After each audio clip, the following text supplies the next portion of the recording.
When Emmanuel Macron condemned France's colonial past during the presidential campaign, many voters understood it to mean that he wanted a new relationship with Africa, to end 60 years of French influence over its former colonies, where self-interest was the guiding principle.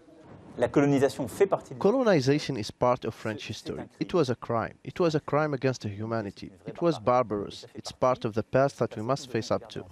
Former President Jacques Chirac embodied the neo-colonial approach that became known as France-Afrique. He used the French military to prop up authoritarian leaders if they were deemed to be friends of France.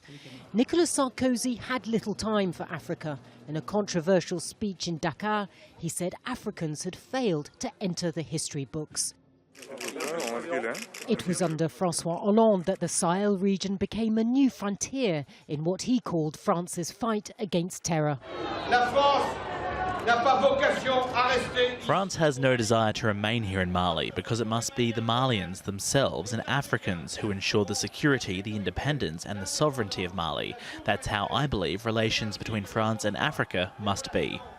So far, Emmanuel Macron has indicated that he wants to take a different approach to Africa, that he wants to build a relationship that's based more on equality than historical ties. But just how easy that will be remains unclear.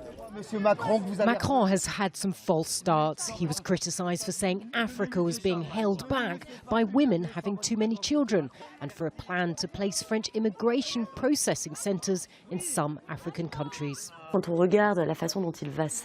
way he is approaching Africa is new. He chose to go to Burkina Faso, a country which had a democratic revolution recently.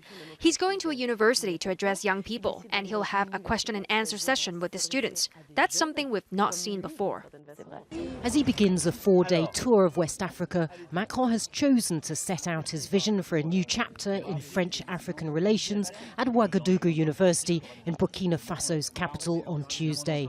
He says young Africans carry the hopes of tomorrow, and as France's youngest president, he may be well placed to convince them that he means what he says. Natacha, Butler, Al Jazeera, Paris.